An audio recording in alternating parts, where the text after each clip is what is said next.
Between 1841 and 1847, four of the wealthiest plantation families in coastal Georgia experienced catastrophic ruin under circumstances so methodically orchestrated that investigating magistrates could find no criminal culprit to prosecute.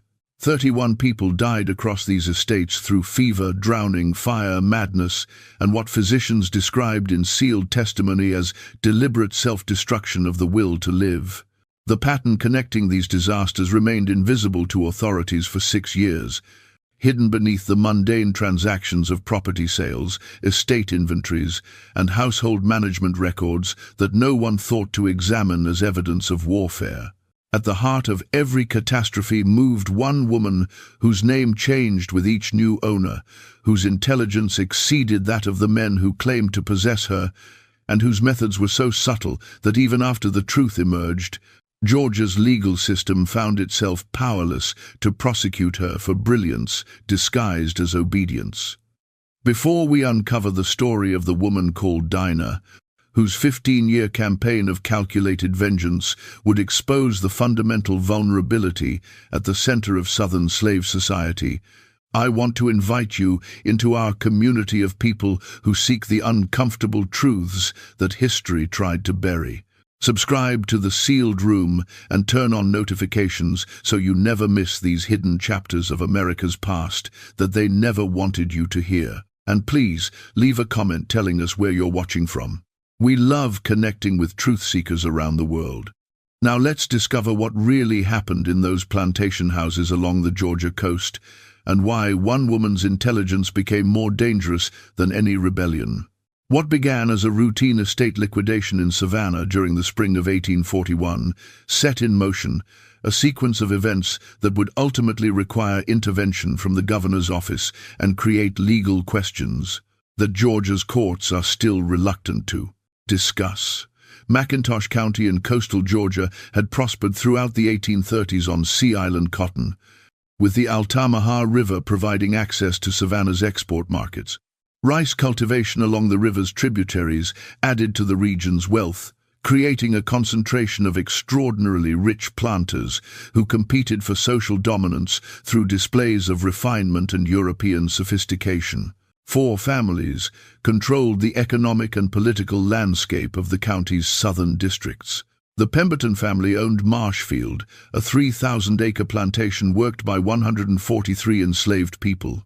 Nathaniel Pemberton had inherited the estate from his father in 1832, along with considerable wealth and connections to Savannah's banking establishment. His wife Eleanor came from Charleston with expensive tastes and determination to establish Marshfield as the most cultured household between Savannah and Brunswick. Their family included twin daughters aged 17, both being groomed for advantageous marriages, and a son studying law at the University of Virginia. 10 miles south, the Callaway family maintained Fairhope, an equally impressive operation specializing in long staple cotton. Marcus Callaway was 46 years old, served on the county commission, and maintained business relationships extending to textile mills in Massachusetts. His wife Julia was 15 years younger, known for charitable work among Savannah's poor whites and for hosting elaborate social gatherings. They had 5 children ranging from 8 to 19 years old. The third family, the Hargraves at Riverside, operated with less social pretension but greater agricultural innovation. Thomas Hargrave, 51 years old and twice widowed, ran his 2,000-acre estate with scientific attention to crop rotation, soil management, and experimental rice cultivation. His 3 adult children had married into neighboring planter families, extending his influence through kinship networks that dominated local politics. The fourth family presented a different profile entirely. The Sutherlands at Oakmont were relative newcomers, having arrived from Virginia in 1838 with significant capital and immediate social ambitions. Robert Sutherland was 39, his wife Catherine 32, and they had 2 young children. What distinguished the Sutherlands was Robert's intellectual pretension.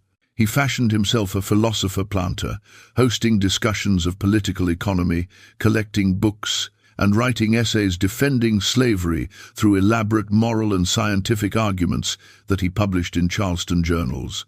In March of 1841, Nathaniel Pemberton traveled to Savannah to attend the liquidation of the Middleton estate. Charles Middleton had died suddenly in February, leaving debts that required immediate sale of his property, including 68 enslaved people. Among those being auctioned was a woman listed only as Dinah, approximately 28 years old, described in the estate inventory with unusual specificity. Exceptional literacy in English and Latin, accomplished in household management, medical knowledge, and complex accounting. Trained in Charleston schools before circumstances altered her status. Special conditions of sale. That final notation should have warned Pemberton. The auction agent explained that Middleton's executors required the purchaser to sign documents swearing the woman would be transported at least 150 miles from Savannah and never allowed to return to the city or its immediate environs. When Pemberton inquired about these extraordinary restrictions, the agent's response was carefully evasive. "Estate complications, sir. Legal matters best left in the past. The woman herself has committed no crimes, but the executors feel her presence in Savannah would be inappropriate given the circumstances of Mr. Middleton's death."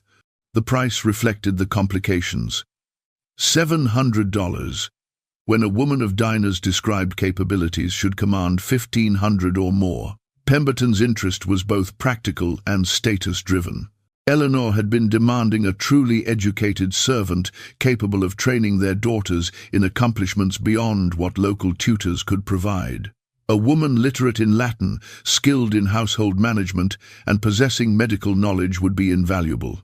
The low price and distance requirements suggested problems, but Pemberton convinced himself these were merely estate peculiarities, perhaps family embarrassments having nothing to do with the woman's actual capabilities. He purchased Dinah and arranged transport to McIntosh County. When she arrived at Marshfield 3 weeks later, Pemberton's first impression was of a woman whose bearing suggested she'd been born to entirely different circumstances. Dinah was tall, with skin the color of polished walnut, and she carried herself with a composure that made servants and masters alike instinctively defer to her presence.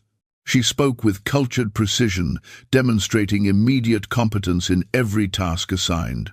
Eleanor expressed satisfaction, and within days, Dinah had been integrated into the household's most private spaces, given responsibility for training the twin daughters and managing household accounts. For 2 months, everything exceeded expectations. Dinah proved exactly as advertised. She taught the Pemberton twins Latin declensions and French pronunciation. She reorganized the household's medical supplies with professional expertise. She reviewed the plantation's account books and identified several areas where expenses could be reduced without affecting operations. She was quiet, deferential, and remarkably perceptive about the family's needs before they voiced them. But by June, subtle changes began appearing that no one could quite identify. Conversations in the household became tense for reasons no one could articulate. The enslaved community seemed increasingly nervous, watching Dinah with an emotion that looked like fear mixed with anticipation. The overseer reported unusual questioning from field hands about matters that shouldn't concern them, questions about cotton markets, about which neighboring planters had daughters of marriageable age, about debts and business relationships among the white families. What the Pembertons didn't know was that Dinah had spent those first 2 months doing what she always did in a new household, studying. She observed that Nathaniel kept a locked drawer in his study containing correspondence he didn't want Eleanor to see, letters suggesting business arrangements that contradicted his public representations. She recognized that Eleanor's refined manner concealed deep insecurity about their social position relative to Charleston families.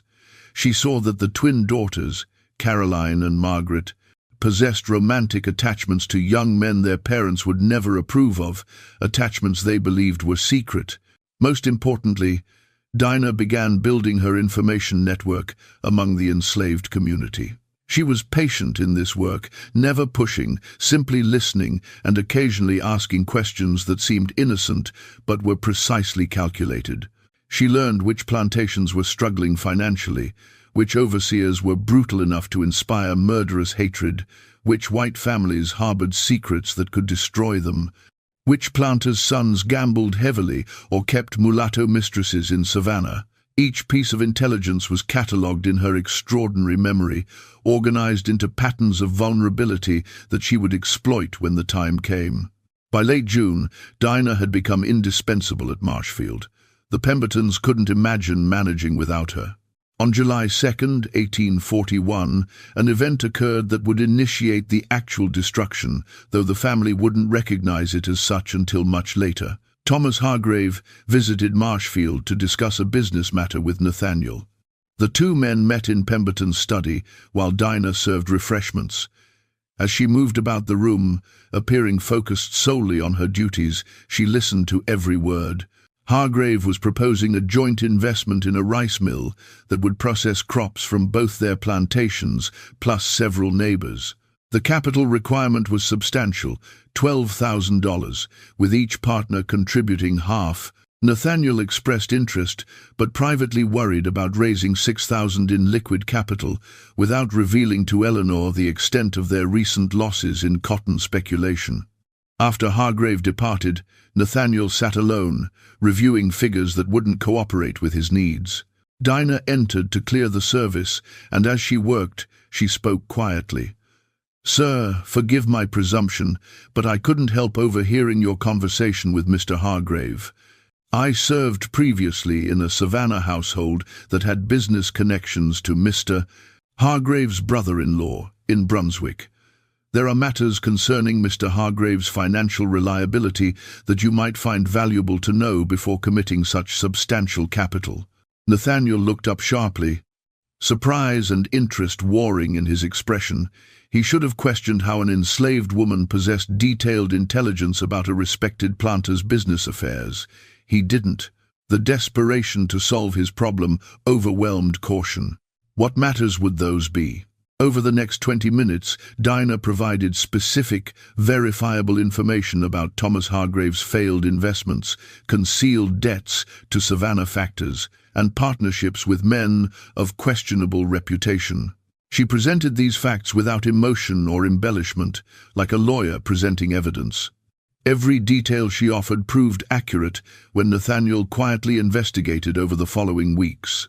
What he never learned was where Dinah obtained this intelligence, how she'd spent months cultivating information sources among enslaved people who moved between plantations, carrying gossip that white families never imagined reached beyond their private conversations.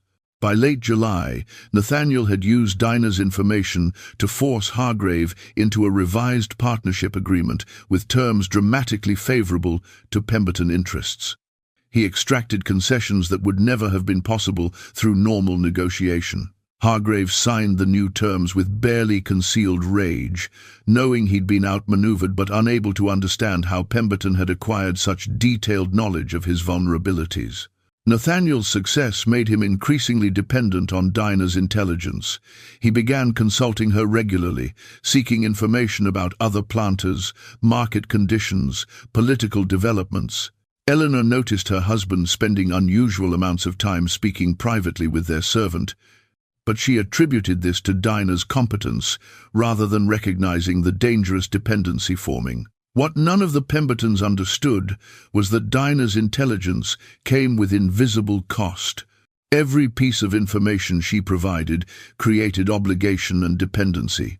She was making herself indispensable while simultaneously gathering intelligence about the Pemberton family's own vulnerabilities, weaknesses she would exploit when the time came to destroy them. The other enslaved people at Marshfield watched Dinah's elevated position with complex emotions. An older woman named Ruth, who'd been at Marshfield for 30 years, tried warning others. "That woman ain't natural. I seen her type before, down in Charleston. Had a cousin told me about a woman like her, smart as the devil and twice as dangerous. Said she moved through 3 families, and every one of them broke apart like dry wood. Y'all watch. Something bad coming." But Ruth's warnings were dismissed. Dinah had done nothing wrong. She'd simply proven her value through intelligence and hard work. The fact that she was more educated than most white women, that she possessed knowledge beyond what any slave should have access to, these things seemed like fortune rather than warning signs. By August of 1841, Dinah had positioned herself exactly where she needed to be, trusted completely, given access to the family's most private information, consulted on matters far beyond normal servant duties, and secretly assembling a detailed map of vulnerabilities across 4 of the most powerful families in coastal Georgia. The storm that struck McIntosh County on August 19, 1841, tore the roof off Marshfield's carriage house and flooded the rice fields along the river. The damage was significant but repairable. What couldn't be repaired was the sequence of events Dinah set in motion during the chaos of that storm, a sequence that would take 6 years to fully unfold and would leave all 4 families in ruins. The weeks following the storm revealed Dinah's true mastery of psychological warfare disguised as helpful service. While Nathaniel Pemberton struggled to finance repairs without exposing his weakened financial position, Dinah approached him with a solution that seemed providential. She suggested he could secure favorable terms from Marcus Callaway, whose cotton factoring business had excess capital seeking investment opportunities. What Nathaniel didn't know was that Dinah had already spent weeks studying the Callaway family through her network of intelligence sources. She knew Marcus Callaway was desperate to break into the exclusive social circles that the Pembertons moved through with ease. She understood that Julia Callaway resented Eleanor Pemberton's superior social position and would welcome any opportunity to elevate Fairhope's standing. Most importantly, she'd learned that the Callaway's eldest son had been courting Caroline Pemberton secretly, a relationship both families would oppose if discovered, but which could be exploited to create leverage. Nathaniel approached Callaway in September with Dinah's carefully scripted proposal. The terms appeared mutually beneficial, a partnership that would provide Pemberton with necessary capital while giving Callaway access to Savannah banking connections and social networks. Marcus agreed enthusiastically, seeing this as his family's entry into the highest tier of coastal Georgia society. The contract was signed on September 23, 1841, with both men convinced they'd achieved advantageous arrangements. What neither man understood was that Dinah had structured the partnership to ensure future conflict. The terms contained ambiguities she'd subtly suggested to Nathaniel, provisions that would later be interpreted differently by each party, creating grounds for accusations of dishonesty. She'd built a time bomb into the agreement, set to detonate when circumstances made both families most vulnerable. While this partnership formed, Dinah had begun working on Eleanor Pemberton through entirely different methods. She'd recognized that Eleanor's obsession with social status masked deep insecurity about her daughter's marriage prospects. The twin girls were beautiful but not exceptionally so, accomplished but not remarkably talented. Eleanor feared they might not attract the caliber of husbands necessary to maintain the family's social position. Dinah cultivated these fears with surgical precision. During their daily interactions, she would mention casually which planter families had daughters who'd made brilliant matches. She'd note, as if merely observing facts, that Caroline and Margaret were now 17, approaching the age where unmarried girls began losing desirability. She'd express concern, always deferentially, about competition from younger, fresher girls entering society. One afternoon in October, as she helped Eleanor review invitations to an upcoming ball, Dinah spoke with calculated casualness. "Madam, I noticed Miss Julia Callaway has invited the Beaumont family from Charleston. Their daughter Annabelle is only 15, but I've heard she's considered quite extraordinary. The Charleston families are already discussing matches for her with some of the wealthiest sons in the state." Eleanor's expression tightened almost imperceptibly. Dinah had planted the seed. Over following weeks, she watered it carefully, mentioning Annabelle Beaumont repeatedly, always in contexts, suggesting the girl was somehow superior to the Pemberton twins. She never stated this directly, simply arranged information to lead Eleanor toward that conclusion herself. By November, Eleanor had developed an obsessive anxiety about her daughter's marriage prospects, an anxiety that made her vulnerable to rash decisions.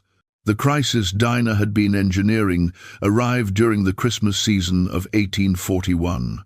The Callaways hosted an elaborate celebration at Fairhope, attended by every prominent family in the region. Dinah had not accompanied the Pembertons, instead remaining at Marshfield to manage the household.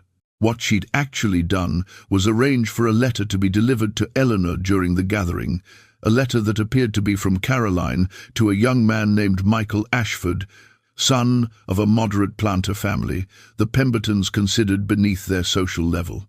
The letter, which Dinah had forged with meticulous attention to Caroline's handwriting and manner of expression, contained passionate declarations of love and references to secret meetings.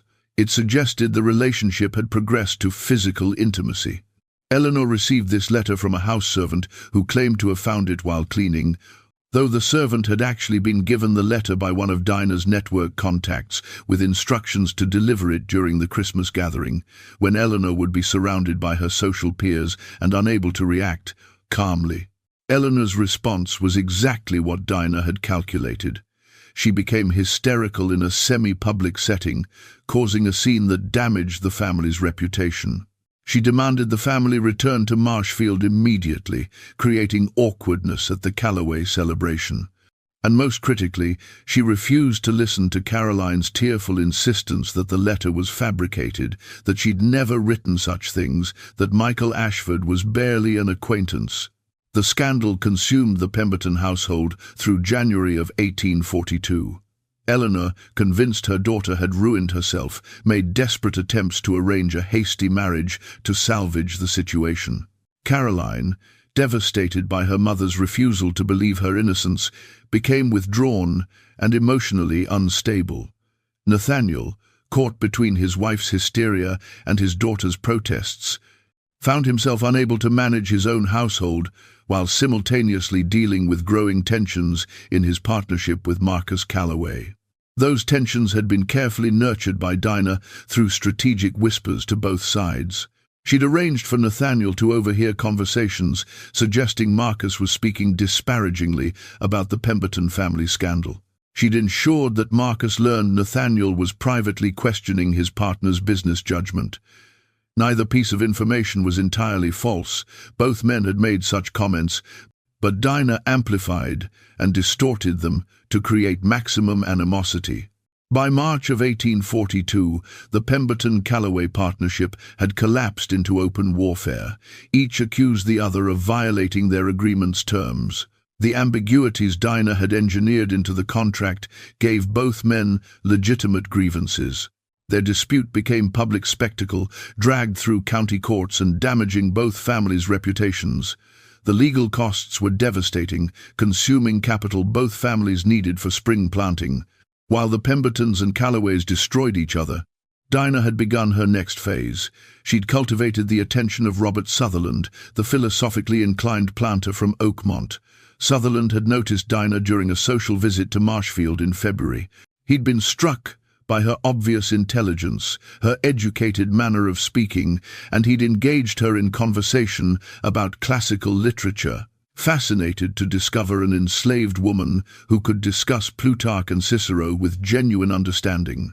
For a man like Sutherland, who prided himself on intellectual sophistication and who wrote essays defending slavery through claims about civilizing inferior races, encountering Dinah created cognitive dissonance. He resolved by telling himself she represented the success of his theories. Here was proof, he thought, that proper instruction could elevate even African slaves to remarkable levels of accomplishment. What he never considered was that Dinah's education predated her enslavement, that she'd been born free and literate, reduced to property through legal mechanisms that his philosophical writings conveniently ignored.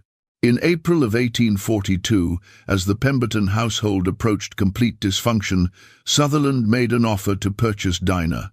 He presented this to Nathaniel as doing him a favor, removing a servant whose presence had somehow become associated with the family's troubles, though Sutherland's actual motivation was acquiring a woman whose intelligence fascinated him and whose presence would enhance his intellectual salon gatherings.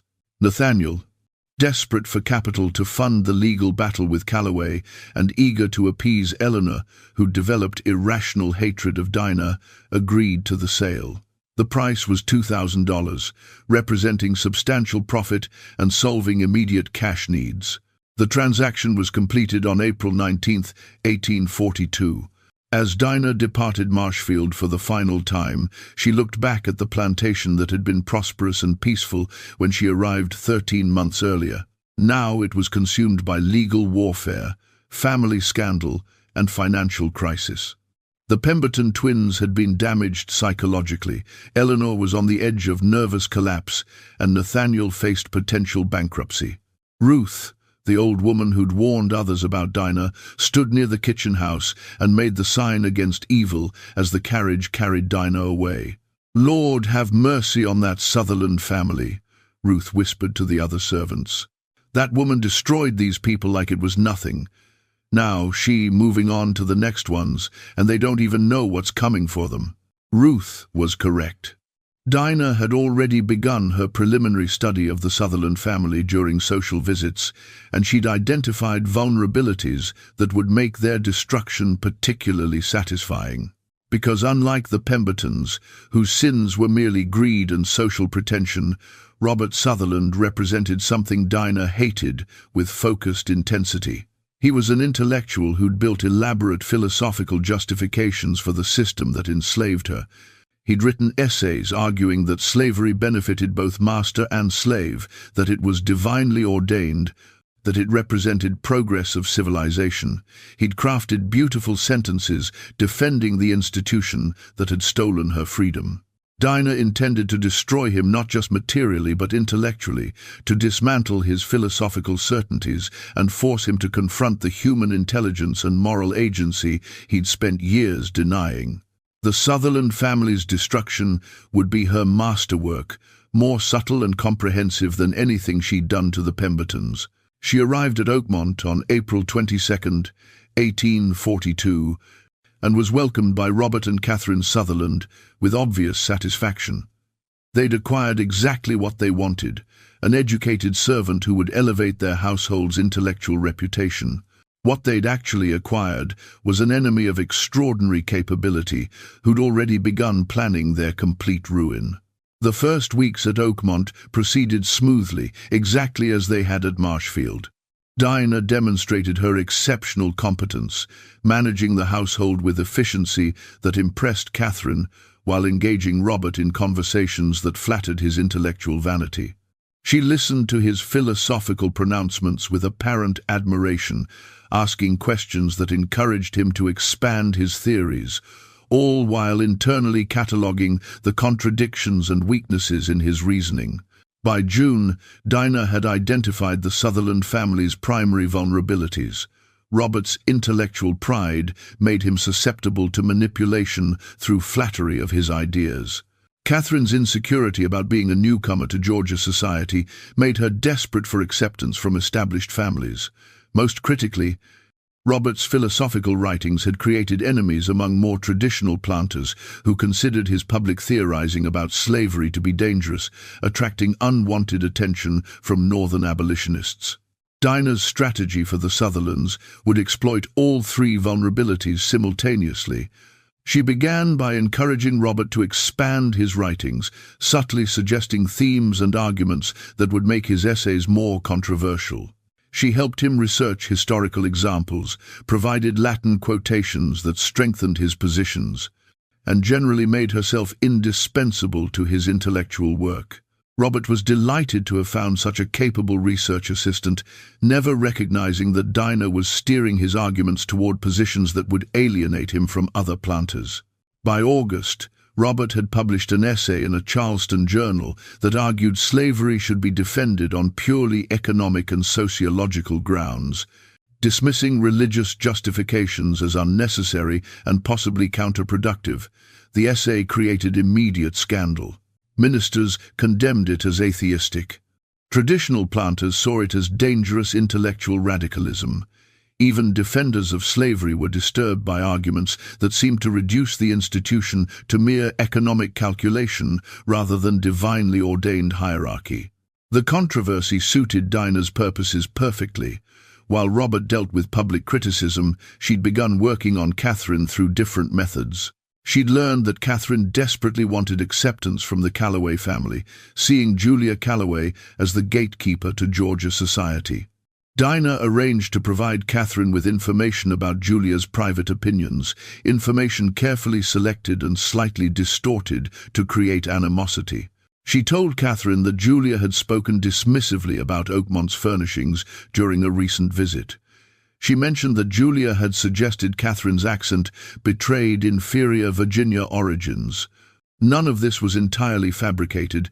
Julia had made such comments, but Dinah amplified and strategically timed the revelations to create maximum offense.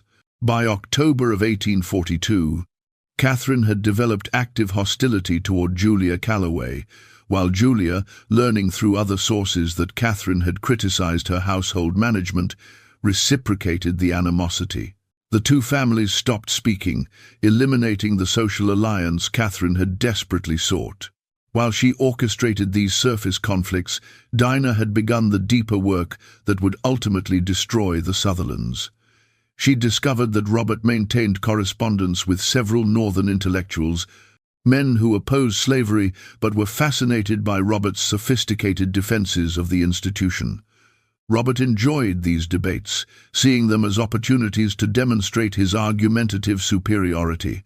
Dinah subtly encouraged this correspondence, helping Robert craft responses, suggesting readings, and generally making herself essential to the intellectual exchange. What she was actually doing was ensuring the correspondence became more extensive and more controversial, creating a written record that could later be used to paint Robert as having dangerous sympathies with abolitionists. In the paranoid atmosphere of coastal Georgia in the early 1840s, such accusations could destroy a man's reputation and business relationships regardless of their accuracy. By January of 1843, Robert Sutherland's position in McIntosh County society had deteriorated significantly. His controversial essays, combined with rumors about his correspondence with Northern intellectuals, had made him a figure of suspicion rather than respect. Neighboring planters avoided him at public gatherings. Business partnerships he'd cultivated began dissolving. The philosophical salon he'd hoped to establish at Oakmont attracted only awkward silence when he proposed gatherings. Catherine blamed her husband's intellectual obsessions for their social isolation, creating domestic tension that further destabilized the household. Their two children, young Edward and Anne, sensed the unhappiness pervading Oakmont even if they couldn't articulate its sources. The enslaved community watched Robert's increasing frustration with quiet satisfaction, recognizing that the master who'd written such eloquent justifications for their bondage was being systematically dismantled by one of his own property. Dinah observed all of this with clinical satisfaction, but she wasn't finished.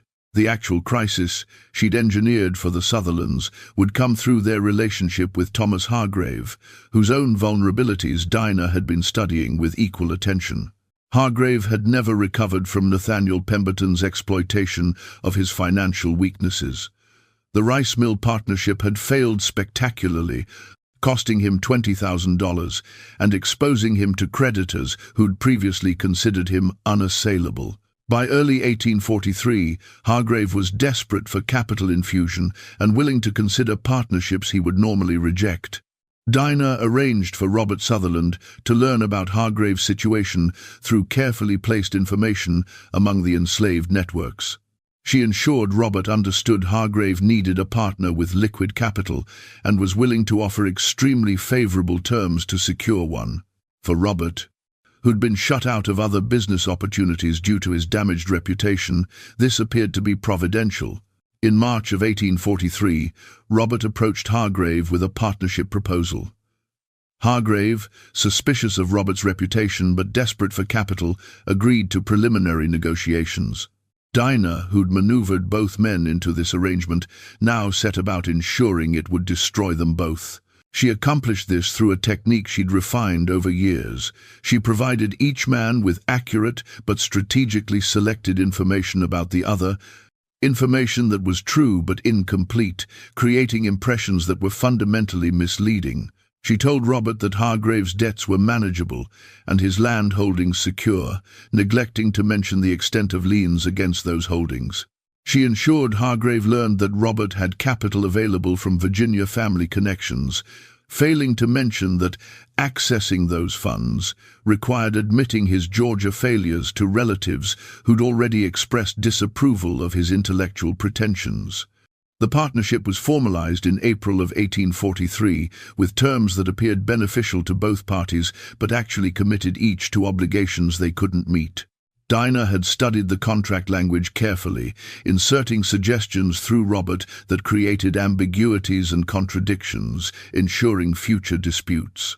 Both men signed with relief, each convinced he'd achieved favorable terms, neither recognizing they'd just entered an arrangement designed to bankrupt them both. While this commercial catastrophe unfolded slowly, Dinah had expanded her operations to include Marcus Calloway more directly. The Calloway family had never recovered from their conflict with the Pembertons. The legal costs and damaged reputation had weakened Fairhope's financial position. Marcus needed to rebuild his business relationships, but found doors closed throughout the county. In June of 1843, Dinah arranged for information about a lucrative cotton factoring opportunity to reach Marcus through his overseer, who'd heard about it from an enslaved worker at Oakmont, who'd been told about it by Dinah herself. The opportunity was real, genuine chance to establish connection with a New Orleans merchant house seeking Georgia suppliers. What Marcus didn't know was that Dinah had also ensured this same information reached two other planters who would compete for the contract, and she'd provided each competitor with intelligence about Marcus's weaknesses that would be used against him in negotiations. The resulting competition played out exactly as Dinah had orchestrated. Marcus committed substantial resources to securing the contract, ultimately succeeding but at cost that left Fairhope financially overextended. The victory felt hollow, achieved through desperate measures that damaged his reputation further and created new vulnerabilities his competitors would later exploit. By August of 1843, Dinah had positioned all four families in states of crisis. The Pembertons remained locked in legal warfare with the Calloways, both families hemorrhaging money and status. The Sutherlands were yoked to Hargrave through a partnership that was already showing strain, and Marcus Calloway had overextended himself, securing a contract that would ultimately prove less profitable than projected. What none of these families understood was that Dinah had created an interconnected web of dependencies and conflicts, ensuring that each family's problems would amplify the others. When one suffered setback, it would create cascading effects damaging all the rest. She'd engineered a system of mutual destruction that would continue operating regardless of her presence. This proved significant because in September of 1843, Robert Sutherland made a decision that would fundamentally alter the trajectory of events. He'd become increasingly troubled by contradictions between his philosophical defenses of slavery and the reality of possessing a woman whose intelligence clearly equaled or exceeded his own. His correspondence with Northern intellectuals had forced him to confront arguments he couldn't adequately refute. And most disturbingly, he'd begun to recognize that Dinah was somehow connected to the various disasters afflicting his household and business affairs, though he couldn't identify specific actions or prove criminal intent. On September 14th, Robert called Dinah to his study for a conversation that both of them knew would be extraordinary. He dismissed the other servants and closed the door, then gestured for Dinah to sit, something he'd never done before. They spoke for nearly 2 hours. Robert began by acknowledging what he'd been avoiding, his recognition of her obvious intelligence and his growing suspicion that she'd somehow orchestrated his various troubles. Dinah didn't deny the accusation. Instead, she responded with devastating honesty. "I have done exactly what you suspect, Master Sutherland. I have studied your weaknesses and exploited them systematically. I have manipulated your business decisions, encouraged your controversial writings, and arranged for information to reach your enemies. I have worked methodically to destroy your reputation, your finances, and your philosophical certainties. And I have done all of this while serving you with perfect obedience, breaking no laws, committing no acts that your legal system recognizes as crimes." Robert, shaken by her frank admission, asked the question she'd been waiting for. "Why? What did I do to deserve such treatment?" Dinah's response revealed the full scope of her history and motivations, information Robert had never sought because he'd never considered an enslaved woman's past relevant. She told him she'd been born free in Richmond, daughter of a freed blacksmith and a French immigrant. She'd been educated by tutors her father hired, learning Latin, Greek, mathematics, natural philosophy, and literature. She'd lived as a free person for 22 years. Expecting a life of intellectual accomplishment and social respectability within Richmond's free black community. Then her father died in a warehouse fire in 1836. Creditors claimed his estate, and through mechanisms that were entirely legal under Virginia law, they challenged her free status, producing documents suggesting her mother had actually been enslaved and that Dinah's free papers were fraudulent. The case was heard by a judge who had financial interests aligned with the creditors. Within 3 months, Dinah had been transformed from free and educated to enslaved property, sold to a Richmond merchant family to satisfy debts. "I was 22 years old," Dinah told Robert, her voice calm but filled with controlled rage. "I had read Cicero and Aristotle in their original languages. I had studied natural philosophy and mathematics. I understood law, history, and political economy. And then one day, because white men decided they could profit from stealing my freedom, I became a piece of property. Do you understand what that does to a human being? To know you are capable of everything your supposed masters are capable of, to recognize you are likely more intelligent than most of them, but to have society declare you are an object to be bought and sold?" She described the years following her enslavement, the shock and rage that had to be concealed, the gradual recognition that physical escape was unlikely, but other forms of resistance were possible. She'd been sold from Richmond to Charleston in 1838, then to Savannah in 1840, each sale teaching her more about planter families and their vulnerabilities. "I realized that if I could not be free, I would at least prove something important," she told Robert.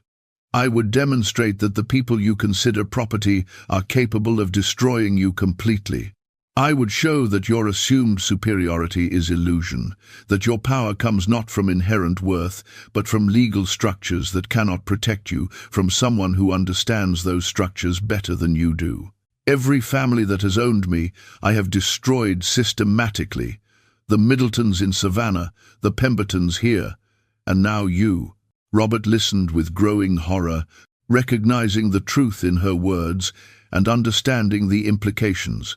If everything she said was accurate, she'd committed no crimes that Georgia law recognized. She'd provided information, offered advice, made suggestions, all while maintaining perfect obedience. The destruction she'd caused came from white men's decisions, weaknesses she'd exploited but not created. "What do you want from me?" Robert finally asked. "Why tell me this now?" "Because you are different from the others," Dinah replied. "You have actually questioned the system, even while defending it. Your correspondence with Northern intellectuals shows you grappling with moral problems the other planters never consider. I want you to do something none of the others could do. I want you to free me and help me reach the North, not because you love me or pity me, but because you recognize that keeping someone of my intelligence and education enslaved is both practically dangerous and morally indefensible."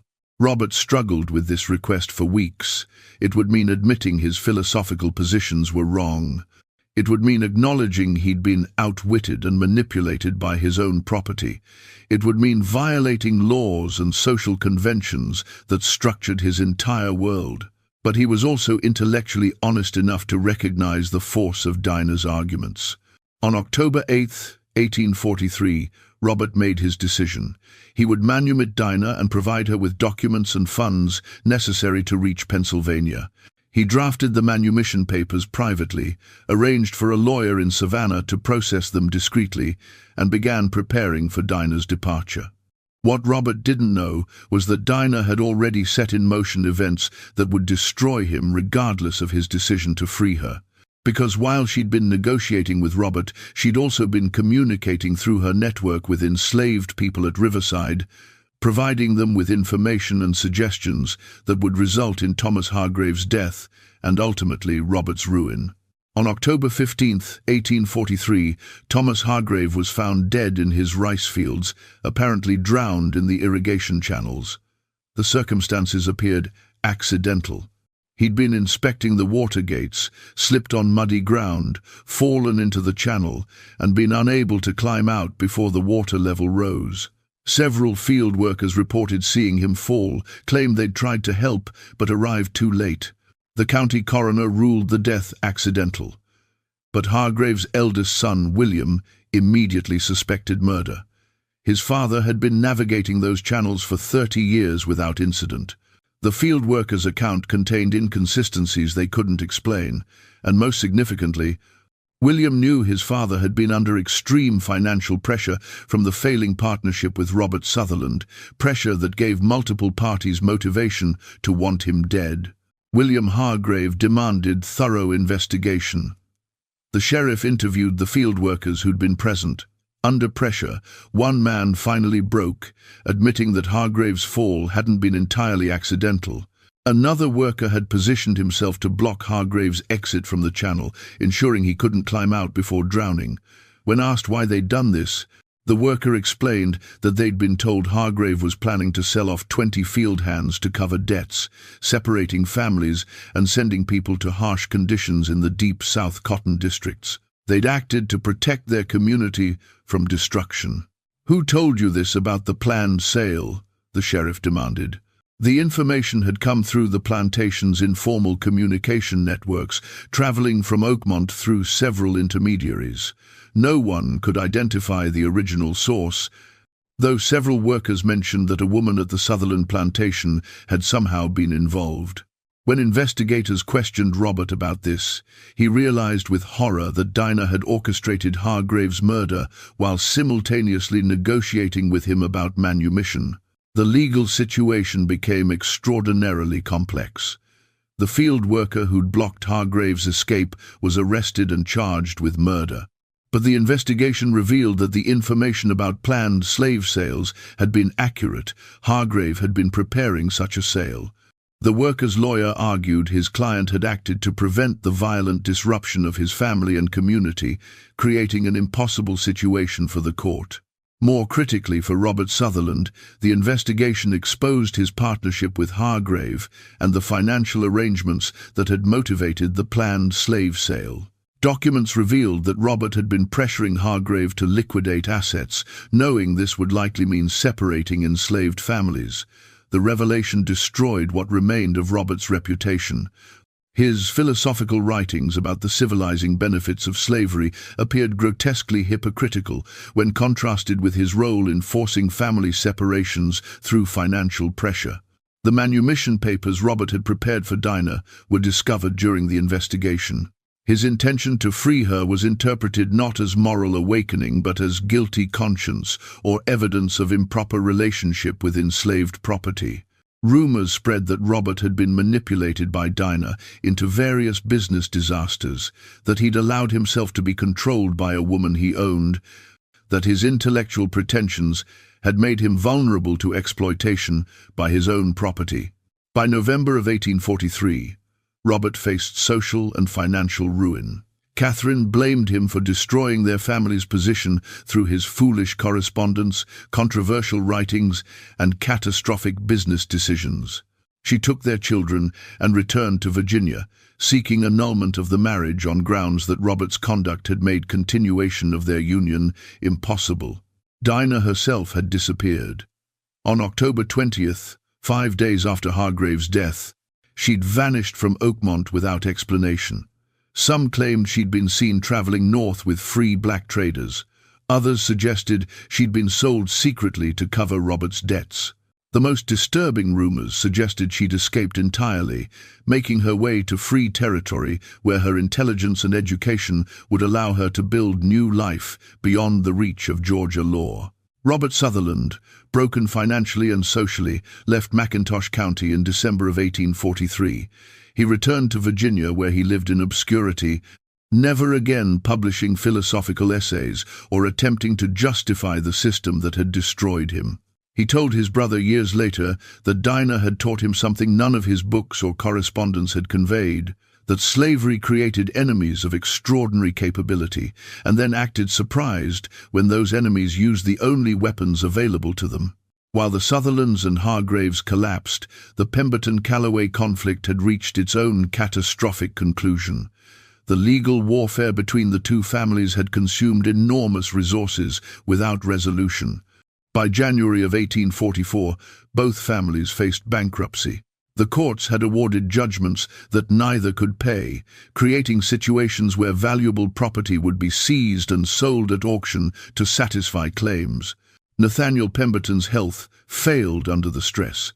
He suffered what physicians called apoplexy in February of 1844, leaving him partially paralyzed and unable to manage his affairs. Eleanor assumed control of Marshfield, but lacked knowledge or temperament to prevent the estate's disintegration.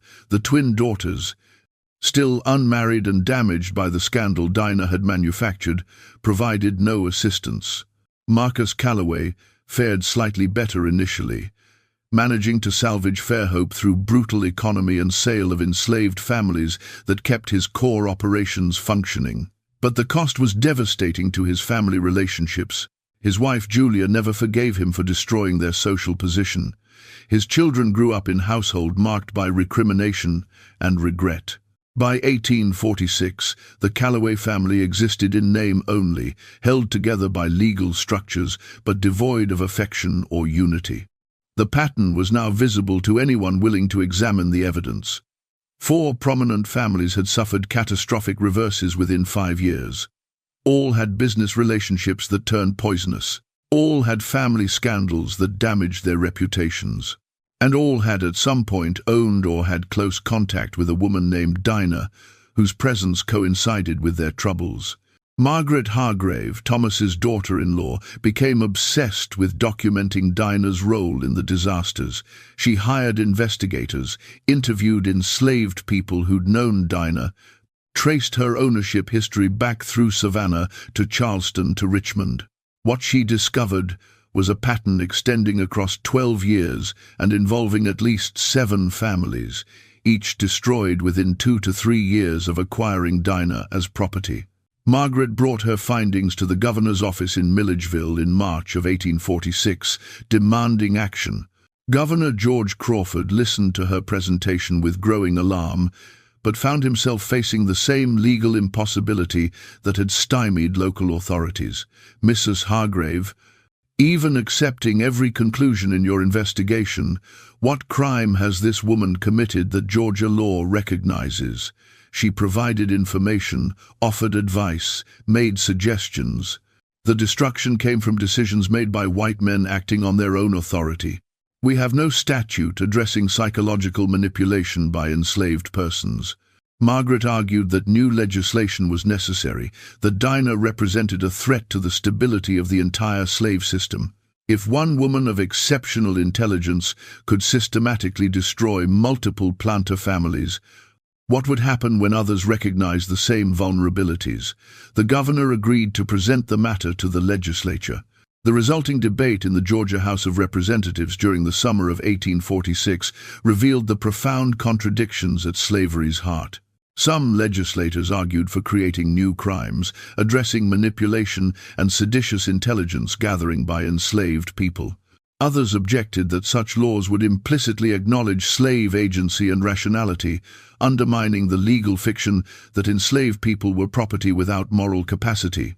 A few recognized the deeper irony that the legal system had created a category of people defined as lacking reason, and now faced crisis because one had demonstrated superior reasoning while remaining legally powerless.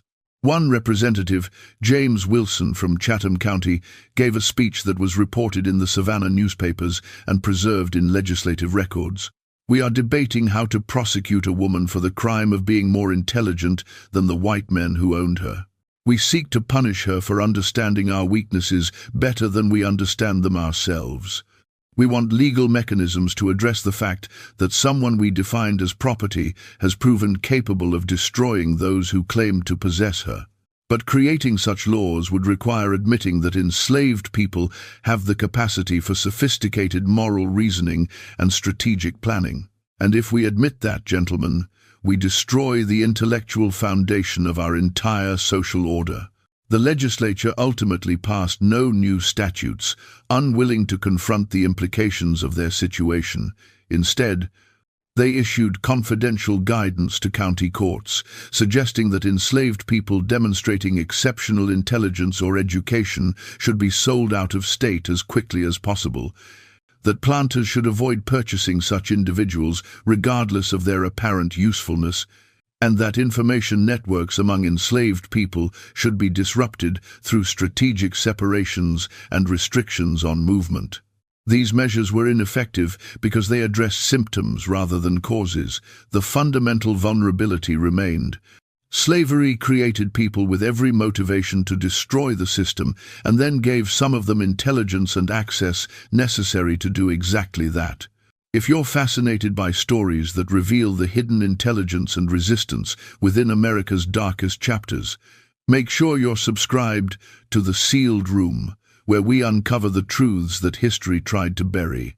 Hit that like button and share this with someone who needs to hear these forgotten stories. Dinah's fate after October of 1843 remains uncertain. Investigation during the 1840s produced conflicting accounts.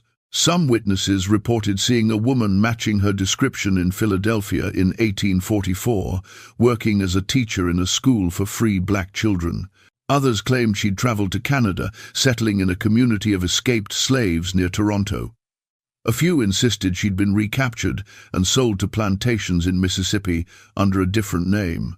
The most intriguing account came from a Quaker abolitionist named Samuel Richards, who testified before a Pennsylvania anti-slavery society in 1848. Richards claimed to have met a woman in Pittsburgh who told him a story matching Dinah's history in extraordinary detail. According to Richards, this woman was indeed teaching and writing under an assumed name. She described her years in Georgia with clinical precision, explaining her methods and motivations. Richards reported that the woman told him something that still resonates through the historical record. "I never wanted to destroy those families for personal satisfaction. I wanted to prove something that white society desperately needed to understand but refused to acknowledge. I wanted to demonstrate that enslaved people possess full human intelligence and moral capacity, that we can plan, strategize, and execute complex operations requiring years of patience, that we understand your social structures and economic systems better than you do yourselves, and most importantly, that slavery creates enemies of extraordinary capability who will use whatever weapons are available to wage war against the system.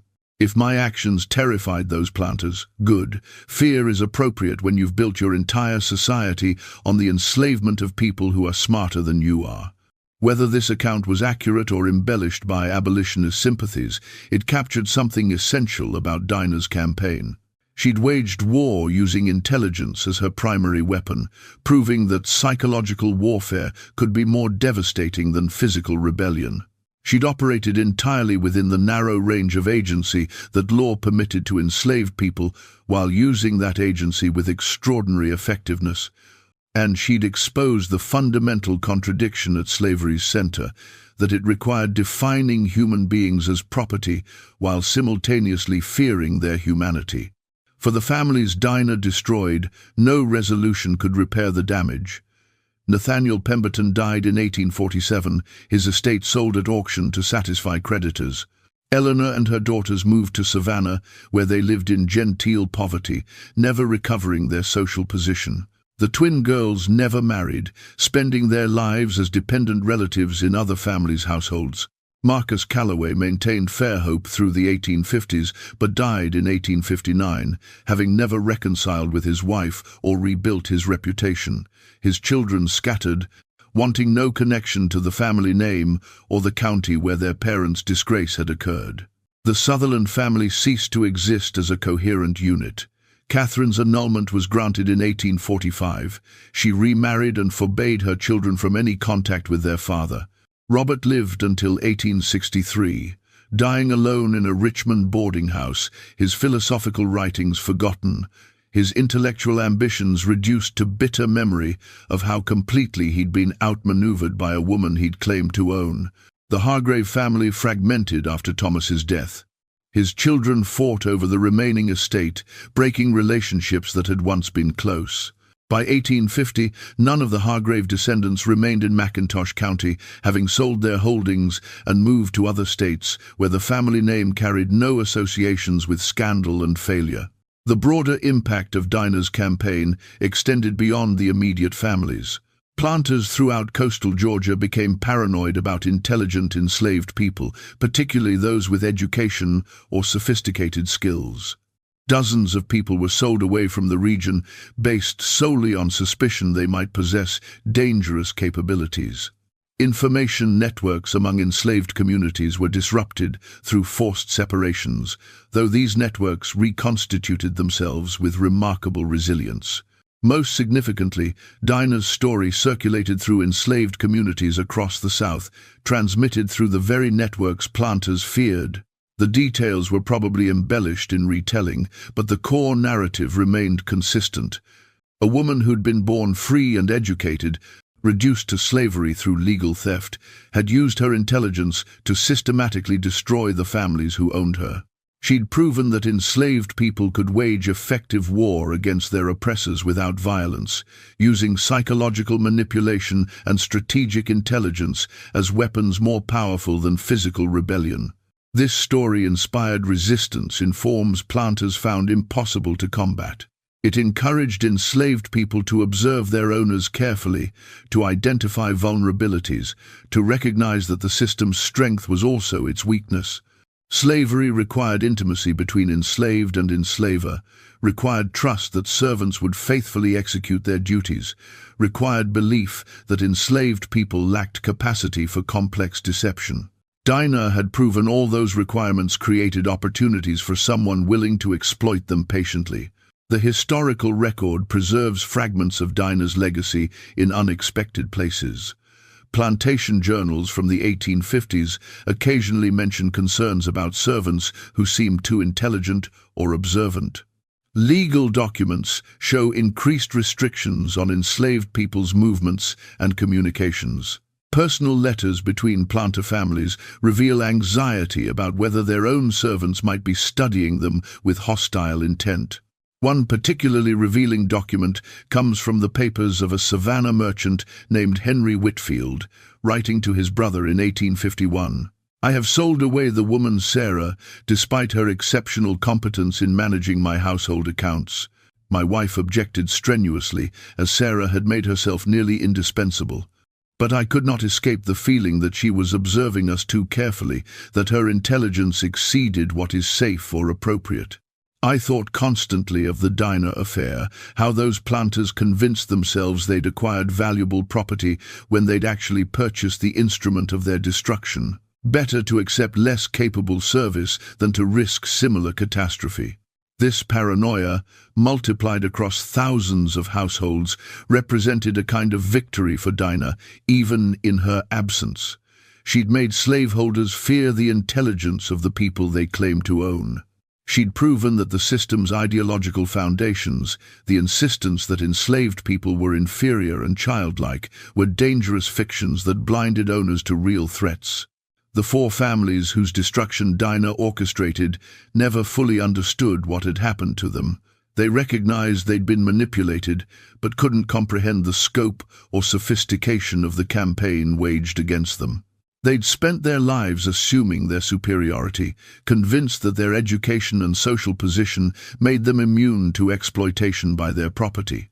Dinah had systematically dismantled those assumptions, proving that intelligence was the true source of power and that legal structures couldn't protect fools from their own weaknesses. Margaret Hargrave, who devoted years to investigating Dinah's actions, wrote in her private journal in 1856, a passage that was discovered by historians in the 1970s. "I understand now what that woman accomplished. She waged war against a system that enslaved her, using the only weapons available to someone denied physical freedom or legal agency. She proved that our assumed superiority was delusion, that our power came from legal force rather than inherent worth.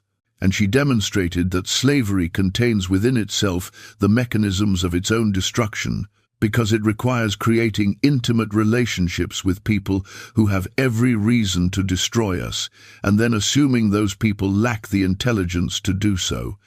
I hate her for what she did to my family, but I cannot deny that she was the most formidable enemy we ever faced, made more dangerous by our refusal to acknowledge her as an enemy at all. This story forces us to confront uncomfortable truths about intelligence, power, and the systems societies build to justify exploitation.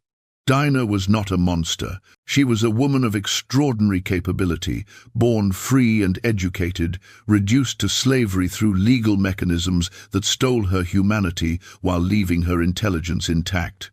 She chose to wage war using that intelligence, destroying families who participated in the system that enslaved her.